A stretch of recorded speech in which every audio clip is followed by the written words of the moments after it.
Hello and welcome to the fourth in our pandemic leadership interviews as part of our Leadership Complexity Inclusion series. Today I'm with Trudi Beswick.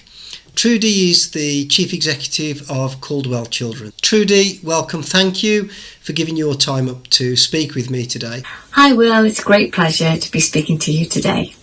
Perhaps you could tell me a little bit about your role and something about the organisation that you work for.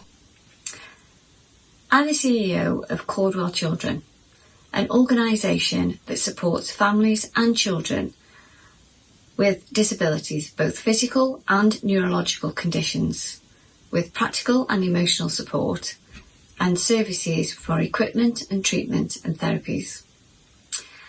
We started out in 2000, that's when we first got registered. The idea was from John Caudwell. He decided that he wanted a charity that was transparent, and how that was managed was he paid for the management and administration overheads. I developed the strategy, and how I did that was by going out and speaking to the families and the children in the local area in Stoke-on-Trent and finding out exactly what was needed. It was really important to understand where the gaps were in the community, to understand how we could fit in with other organisations, other charities, and to support the needs of the community. I spent many years, my evenings and weekends, working with the families and ensuring that we supported them. And slowly we went from being a local charity to being a regional charity and then into a national charity.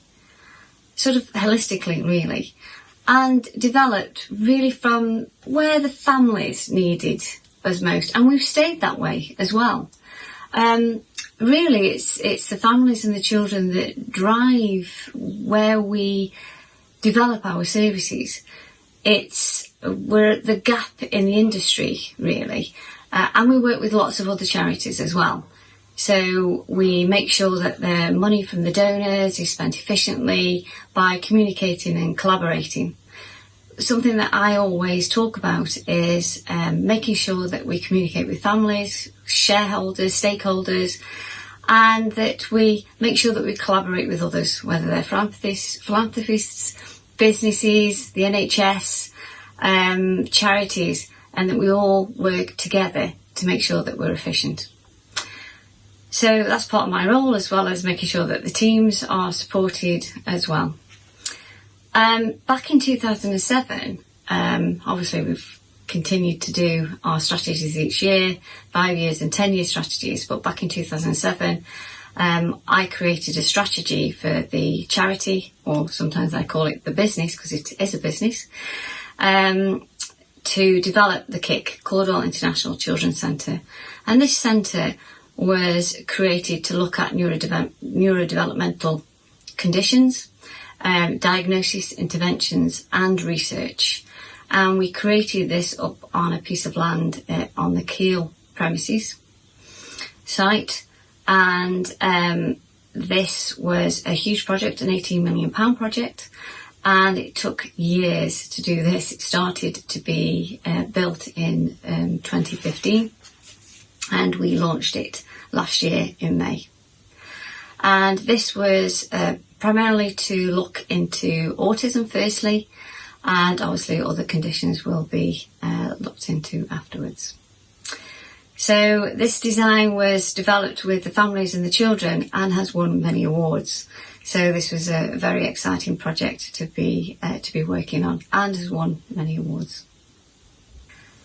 So the KIC project obviously enabled us to grow. It's a 60,000 square foot premises. So we grew from me actually delivering the services at weekends and evenings to now having between 65 and 70 staff, depending on what time of year it is. And we are growing a multidisciplinary team as we speak, still recruiting, even though we're actually within a pandemic. So it's an exciting time. And I still believe that we, even during the pandemic, I constantly believe as a leader, even in difficult times, we should look for silver linings, as I actually said well, that's something that's really important as a leader you should do. You always look at risk, but you also look for what you can actually get out of changing times, and I think that's important. I've certainly been doing some webinars and talking about that. I think it's important for the teams to understand that what can you actually do in these difficult times to ensure that you can learn from them and what you can actually achieve through them, as well as looking at the risk and what you can actually do as well. With your organisation being just down the road from the Keele campus where I work, I have had the privilege of walking around the facility, and it is an eye-catching building and an amazing facility, and you're doing some fantastic work there. What were the sort of main focuses and challenges from a leadership point of view before the pandemic hit? Well, it feels quite a long time ago before the pandemic, but we shared our priorities in our first circle meeting. We have 3 or 4 of these a year. The first in the year is about sharing our priorities, our objectives, our goals, what we want to achieve in the year ahead. And the last of these is what we've actually achieved, which happens in December, and we have an awards evening, which is our Purple People Awards, which the team all vote who should get those awards. So it's a lovely evening and afternoon of sharing what we've all achieved in December. And throughout the year we have question time and idea sharing in these circle meetings. So it's a great time when all of the staff get together either for a breakfast or around about 4 o'clock in the afternoon and have these circle meetings. So the one that we had this year in January had, I'm not sure if you can see this on the screen, but on this piece of paper here, had 15 priorities that were our priorities before the pandemic really started. And just to share a few of those with you, obviously recruitment was a big one, developing our teams because we were growing and still are.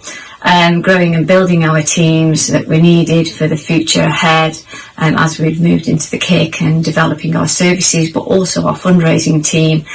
Technology was a huge one as we'd got in the strategy that was developed, as I said, back in 2007.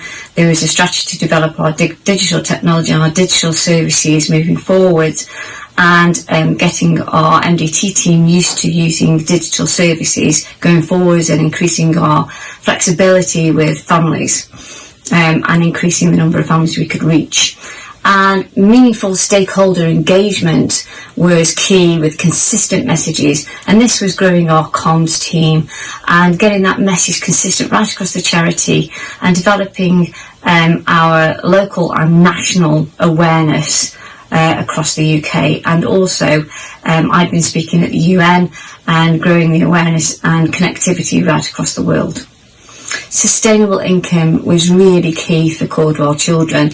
Obviously, where face-to-face events is a huge part of our income, and building partnerships was something that we wanted to develop more, and we were creating a partnerships team, and that was a huge focus for us. So sustainable income is a major priority for us. Volunteering, developing more volunteers to come and work at the Caudwell International Children's Centre. Now we've got the space, but also creating volunteers outside of the building, right across locally and nationally.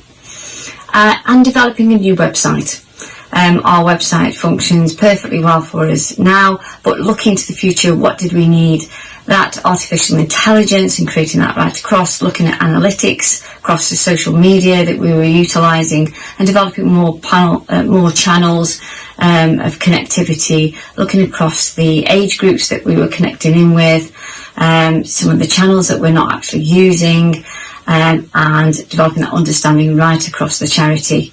Analytics is really key. I'm really aware of how data is so important. I sort of use numbers to drive the charity forwards, but I'm also quite a creative person from a design background. So it's important to me to get the team to understand how creativity and numbers can drive the charity and drive the understanding right across the services and the fundraising and the communications, and bring that all together to create a consistent message. And that's something that I have been working on over the last few months. So those are our key points. And of course research, evaluation and feedback. But as I sort of said earlier, that all of this messaging has to come from families, the teams and the people that we actually work with. And that's a core point about Caudwell Children. It has to be driven from the need and the understanding, and also the messaging back to the donors so that they can actually see what they're actually achieving with the money that they donate to Caudwell Children. And that's the important message. Thanks, Trudi. We're now in a phase where lockdown measures are starting to ease, but thinking back to when the pandemic hit and since, what effect do you think the pandemic has had on your leadership, on your organisation? I'll take that question in 3 parts. So the first one is, what effect did the pandemic have on the organisation? Well, devastating. It demolished our fundraising into very little income on a week-to-week basis, just a few £1,000s. And of course our autism service, which is diagnosis and intervention and research, had to stop because it was face-to-face. And some of our other services, of course, would manufacturers be able to continue manufacturing equipment? Our online telephone service, etc., could continue. But we had to consider our families who already suffer or deal with isolation as part of their conditions were going to be in lockdown and have to deal with total isolation. So I suppose I could have taken an easy option and said, okay, I'll fill all the staff and let's deal with, see what the future actually brought. But there was no way we were going to do with that.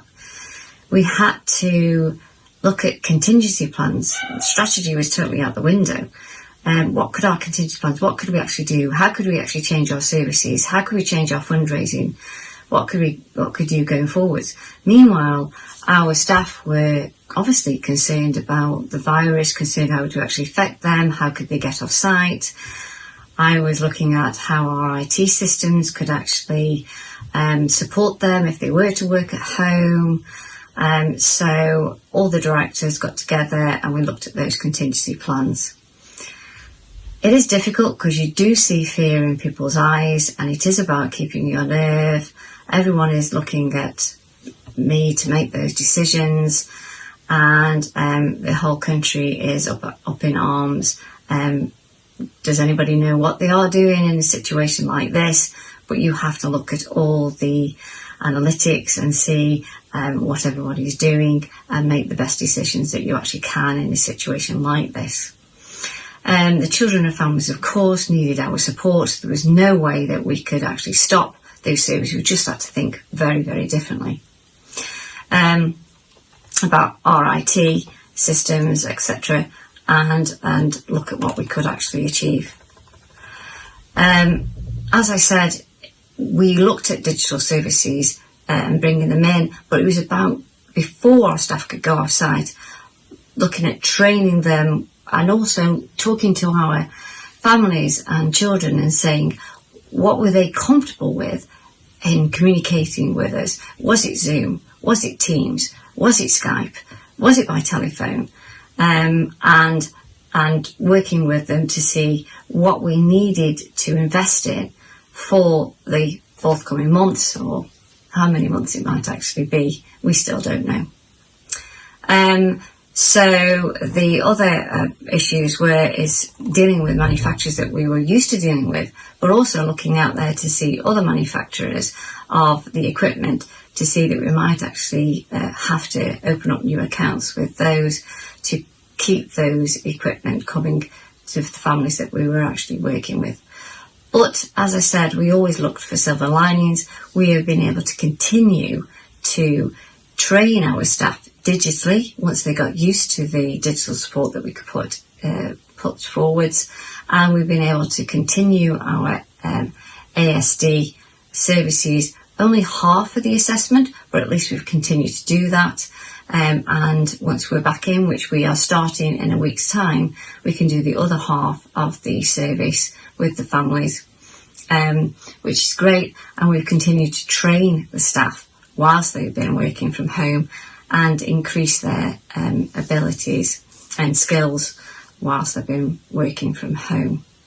And we've also been able to continue our ASDAN support in the home, and the families have been hugely supportive and amazed by that support that we've been able to do that, especially with the school support that they've been getting, or some of them haven't been getting, depending on where they've been getting their schooling from. So we've also changed some of our support as well, listening to what the families have actually needed. We've been delivering activity packs to them digitally, not just to the families that we actually work with, but also over 1,000 families have actually received those. And we've also created a Get Sensory pack, which will be launched within the next 2 weeks. Which we've been listening to the families what they actually need, and that's a full support, not just a pack, but also social media support, video support on how to use those packs, and also they can actually ring in to get further support from our MDT team, multidisciplinary team as well. So there's an awful lot of lessons that we've actually been able to gain from this pandemic experience. So the second part of the question, the impact that the pandemic had on leadership. Well, as a leader, you have lots of difficult decisions to make on daily, weekly, monthly basis. You look at the data that you've actually got, you listen to your teams, you listen to your stakeholders, and you do that month to month, year to year, in the position that you hold, and you get used to that. But in this situation, it was difficult, because there was many decisions being made that were outside of your control. And to give you an example of that, as I said earlier, our fundraising was totally demolished, devastated by this pandemic, COVID-19. And there were many decisions that were being made or not being made, as the case may be, by the government, globally and across the UK, that would influence the decisions that I needed to be made. So I had to make them sort of estimating what those decisions might be. So right at the very beginning, we had a number of events, lots of events. That's mostly our income, face-to-face. And I had to think in advance of those decisions being made, what impact or what those decisions might be. So our ball normally brings in anywhere between 1.5 and 2.5 million, and it was due to be in July. And before the lockdown was going to be put in place, or before venues were being told that they couldn't, they had to be locked down, or the gathering situation, or the social distancing was being put in place. All of those things were being talked about, and I had to forecast forwards, how long might that be in place, what they would actually do. I had to look at the travel industry. I was looking globally, how it was affecting other countries. And I had to decide that, I got deposits in place. What was I going to do? Could I ask them to move them? If other people moved them before I did, then perhaps the dates for next year, the good dates, might go quickly. So I had to make decisions, but not just that. I had to speak to my teams, bring them on board. If I was going to make early decisions, they might not have actually have agreed with those decisions I was making. And I also have a trustee board above me, and those conversations were quite difficult because I was making them well in advance of perhaps other people cancelling those big events that would have influenced my board and my executive team, because I felt that we were getting into some conversations and some large deposits that I didn't feel that we should have been doing so, knowing that these Boris was going to make some of these decisions. So those were very, very, very difficult conversations with people around me, and I did make those decisions. I did move our ball. I did move a number of events, and of course we've got those conversations ongoing, but they're a little bit easier now because some of the big events got moved, and again we've got back end of the year events, etc. And of course now we're looking at digital fundraising. It's not the easiest thing to do to convert fundraising. It's been a lot easier to convert services than it has been to convert anything else. And of course social distancing is still at 2 metres, but even so we've still got to consider, even if Boris brings in that you can gather and you can have more people in place, it's about people having the confidence to be in those areas. And then there's a period of time buying tickets, being in those places, and being responsible if somebody does actually catch COVID. When you put on an event, as a charity, you've got to consider, do you want to put yourself in that position? So there's lots of things that you have to consider around doing fundraising face-to-face that perhaps we wouldn't have considered prior to this pandemic, and being responsible for that. So in the position that I hold, that's where I found myself in the early days of this pandemic. And now going forwards, we're looking at all those processes, looking at all those pathways, looking at the financial implications, keep communicating, keep that transparency going forwards. The other thing that was something that I found I had to deal with was dealing with the way in which different team members handled this pandemic and the different reactions to the way that they worked in the situations working from home. Some people handled it well, some people enjoyed working from home in the early days. As the time went on, they found it more and more difficult. They found they enjoyed the environment, but then they became isolated. So a lot of well-being telephone calls and support. They found it difficult to motivate themselves. So they found the environment difficult. They also found it difficult to continue communication, where it's much easier when you're face-to-face, you can walk round. Also exercise, ensuring that they were exercising and taking movement from a day-to-day basis. IT connections, had they got the Wi-Fi from home, ensuring that they got that support in place, and keeping that connection up. So we put a lot more communications. I actually developed, I did communications from me directly. We do communications in the Caudwell International Children's Centre, but I wanted to do something more personal, something more direct, and that they could communicate directly back to me. So I found myself communicating with over 60 staff on a regular basis, which was fantastic. I had a bit more time to actually connect into the teams on a regular basis, rather than chasing around the UK asking for funds. So it was really important as well for volunteers. We couldn't have volunteers in the centre, so it was how we could connect with volunteers and work with them from the home. That was a little bit more difficult. And so now the centre is, over the next couple of weeks, open to volunteers. We'll be supporting them back into the centre in a safe environment, and we'll be continuing to working with the volunteers and supporting our support. So how did it affect our leadership team? Well, I have a fantastic team, but again, some of them found it a little bit easier than others, and working from home, they found it difficult to connect with their teams, and others found it a lot easier. But we ensured that the support was there for them, and I ensured that they were part of the contingency plans. They developed their own for each of their teams, which were signed off before we left the building. And they were involved in supporting and communicating with each of their teams. And that communication came back to me on a day-to-day basis. So we knew that what everybody was actually doing. And we also developed small working teams with myself, so that we could develop feedback plans going forwards on how we could work. And we've learned from that.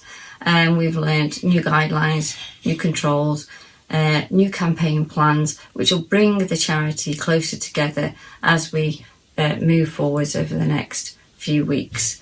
Embracing technology and the IT development was the way forwards, and that's something that's brought us forwards. As I said, we were looking at it for 12 months' time, and I certainly think that right across the team, they've embraced it phenomenally, and the executive team have really supported the teams in doing this.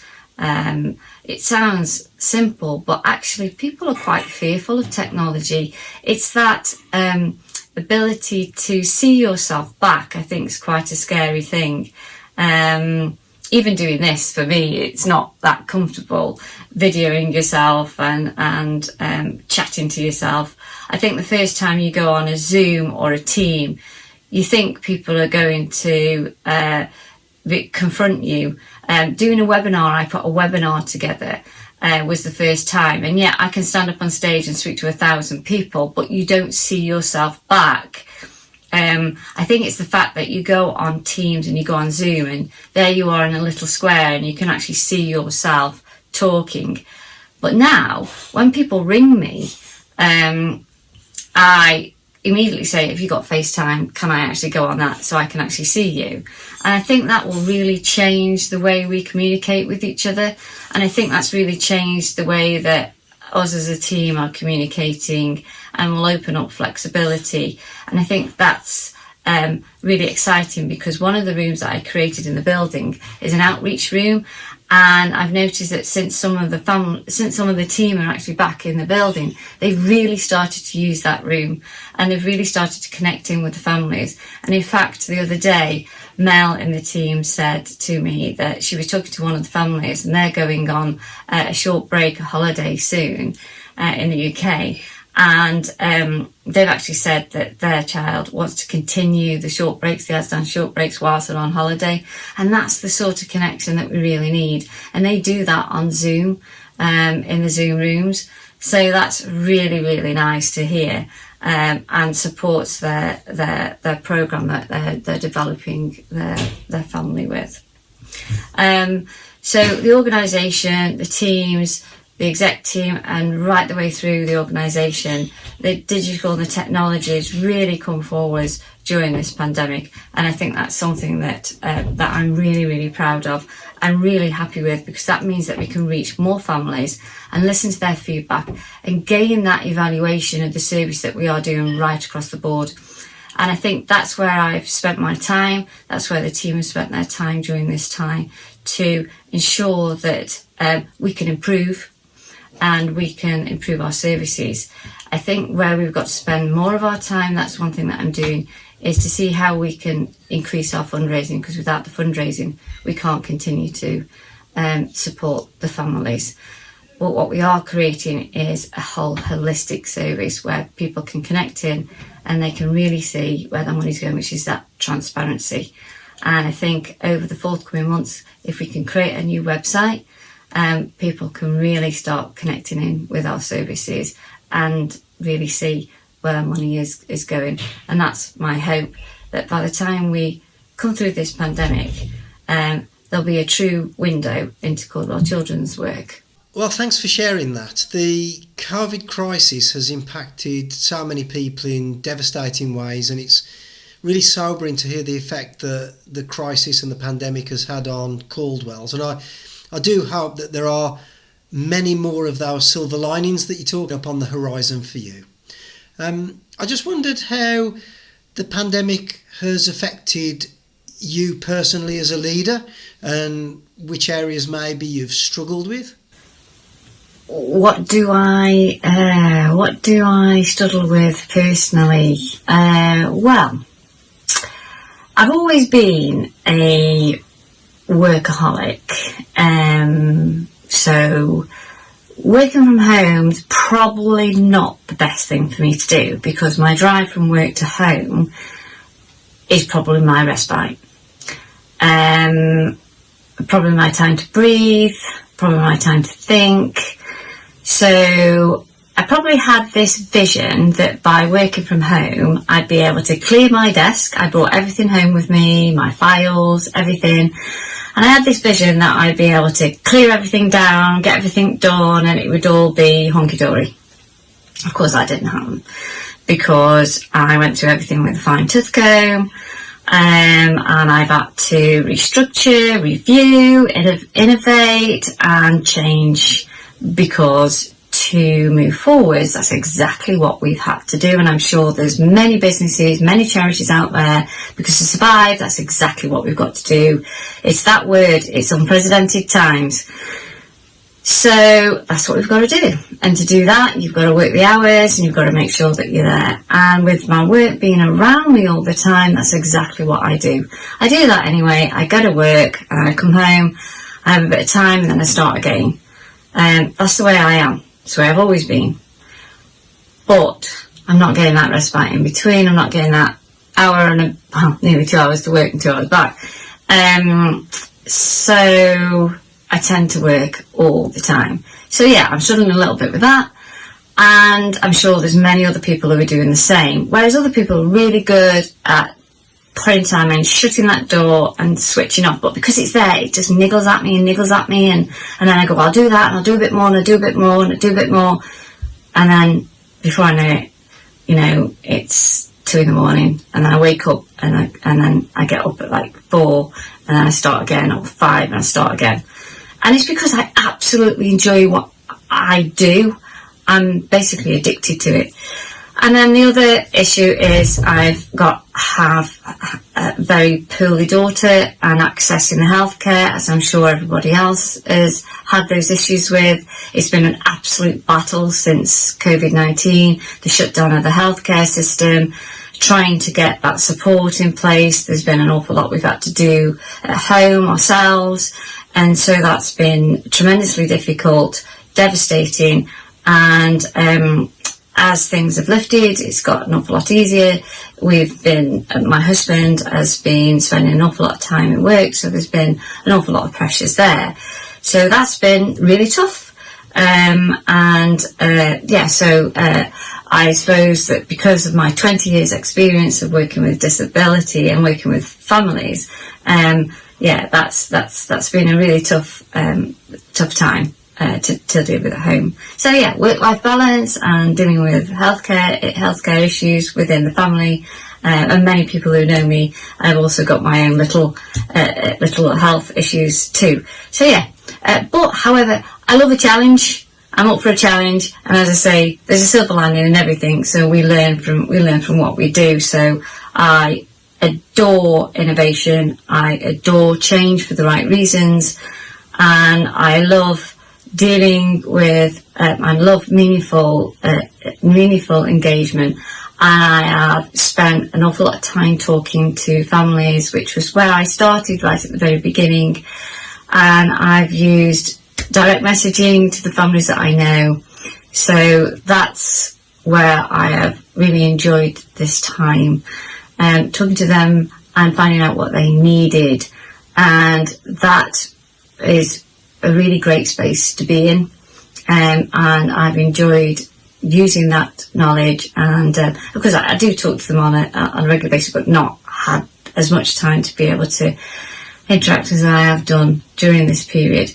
So it's great, and I've developed a new team within charity to purely focus on that engagement and really develop a much bigger engagement team going forwards. So that will really help us to drive new services as we move forwards, hopefully over the next 12-18 months, and it will certainly help us to develop.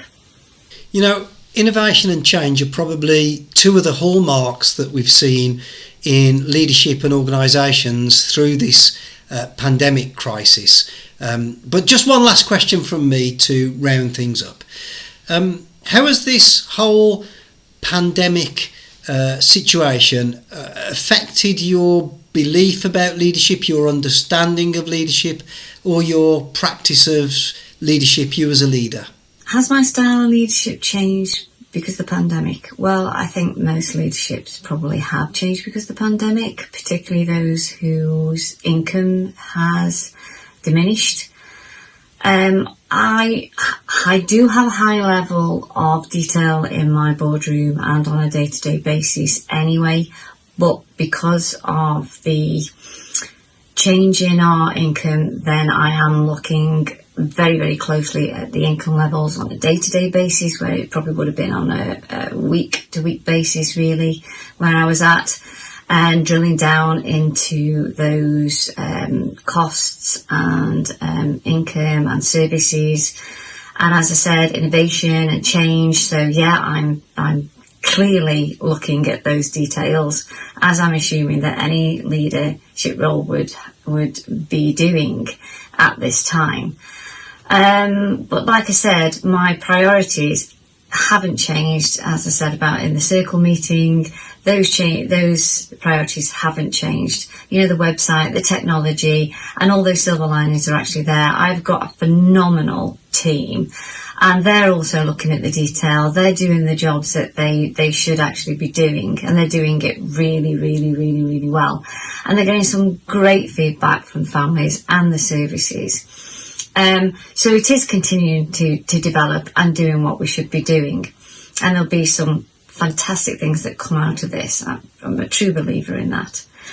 So it's keeping those plates spinning. And I did say in that first circle meeting, we have 2 ears, 1 mouth, and that's the way we should lead, and that's what we should be doing. So it's about building a great team with, I believe each of those should have better skills in their areas of expertise than I have, because my role is to grow their skills and to grow that team and to direct them and to support them and ensure that they are learning and building their skills, and to connect them and to help them to find solutions across my business, my charity, and to inspire them and support them to succeed as individuals and teams. And in their projects, and to create success and grow, because that way I will create the income and I'll therefore be able to help more children and more families, and to ensure that communication and good management is right across my charity, or our charity, actually I should say, it's our charity, and that way I have a happy team. And that happy team will then create the best services, best fundraising, deliver the best messages back to our donors and our volunteers and everyone who supports us. And we will have a phenomenal charity, and everybody will support us in what we're trying to achieve. So I believe that, yeah, this is a really difficult, devastating situation that we find ourselves in. But we must look for a way out of this and learn from it and change and make sure that we are still here and supporting those families that need us to be here. So I hope that helps. And any questions, I'm here, and I will be happy to support in any way that I actually can. Well, thanks for that offer, Trudi. I'm sure there are people watching who may well get in touch and take you up on that. And certainly when the crisis is over, I'll look forward to coming and meeting with you again. So thank you for that. Thanks for asking me to do this. I've enjoyed it. Thank you. Well, that concludes our 4th interview in this series. Join me next time when I'll be interviewing Kevin Davis, Chief Executive of the Vines Trust. But for now, thanks for watching.